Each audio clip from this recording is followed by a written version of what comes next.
Hola, cuando empezamos el tema, empezamos a hablar con un cuenco de consomé y vimos cómo se podían aplicar diferentes fenómenos de transporte a ese cuenco de consomé caliente.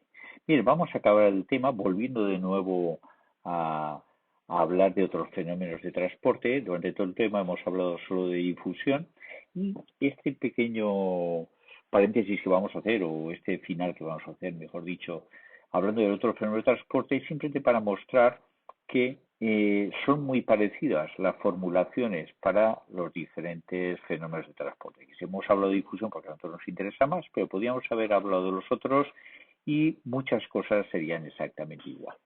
Bien, veamos, aquí hemos hecho una tabla donde vamos a poner cada uno de los fenómenos. El de difusión es el que hemos hablado. Sabemos que la magnitud transportada en la difusión es la materia.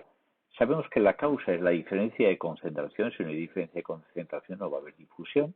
Primera ley que gobierna esto es la ley de Fick, que tiene esta forma. Recordemos que esto es el gradiente de concentración, que es la causa de que haya un flujo de materia. Y aquí tenemos el área de la superficie que atraviesa ese flujo, y este que es un parámetro característico del sistema, de cada sustancia, que nos dice cómo facilita este transporte. Y el signo menos, recordar que era en disminución de la concentración. El flujo siempre va en dirección contraria, buscando de mayor concentración a menor concentración. Bien, la conducción térmica es lo mismo, pero ahora la magnitud transportada es energía y la causa es una diferencia de temperaturas. Hay una ley que se llama la ley de Fourier que tiene este aspecto, como veréis, es muy parecida a la otra. Aquí tenemos la causa del flujo, que es el gradiente de temperaturas, la diferencia de temperaturas de un sitio a otro de la habitación, por ejemplo. Aquí tenemos el efecto, que hay una variación a través de una superficie que atraviesa la energía por unidad de tiempo, un flujo de calor. El área es proporcional también al área del conductor o lo que vayamos a ver. Y después hay una magnitud que es la que facilita, que es una característica de cada sustancia. Esto es la conductividad térmica, que hemos utilizado a veces en algún sitio. El signo menos ese es igual porque va de mayor, el flujo de calor va de mayor a menor temperatura. Conductividad eléctrica, pues exactamente igual, pero ahora que se transporta cargas. ¿Cuál es la causa de este transporte? Una diferencia de potencial. ¿Y cuál es la ley que gobierna esto? La ley de Ohm, que vosotros la conocéis de una forma totalmente diferente a la que hay aquí, pero es exactamente la misma. No me voy a entretener en explicarle que de aquí podemos obtener lo que vosotros habéis estudiado siempre en bachillerato.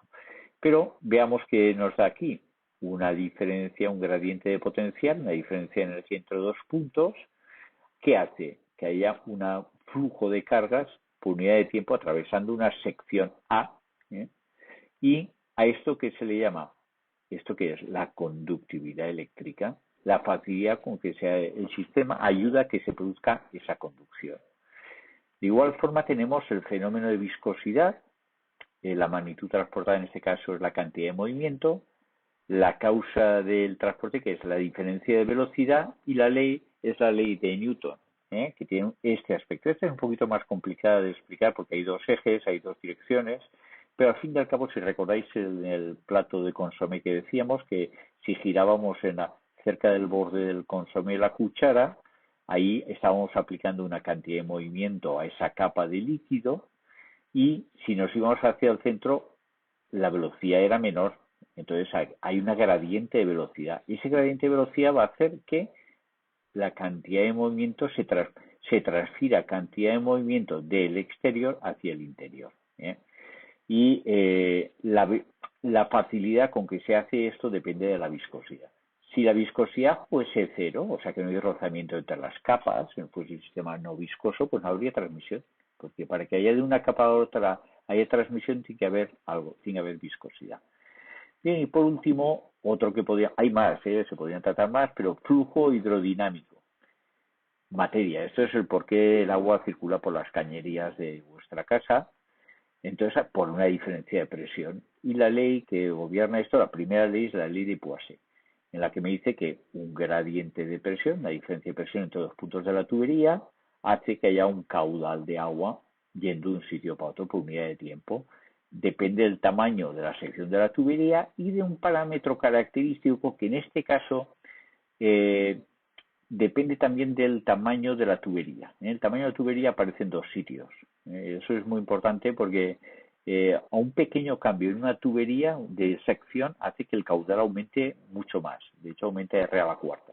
Entonces, por eso las tuberías, un pequeño cambio en el tamaño hace que permita un caudal mucho mayor. Bueno, pero lo importante es que esto es un coeficiente de viscosidad y el radio, que nos dice la facilidad para este transporte. Evidentemente, cuanto más grande sea el radio, pues más fácil el transporte y es inversamente proporcional a la viscosidad, que la viscosidad es como el rozamiento de las moléculas de las capas de fluido. Entonces, si un fluido es muy viscoso, el caudal va a ser menor, lo podéis imaginar. Bueno, el resumen es, esta fórmula válida para todos.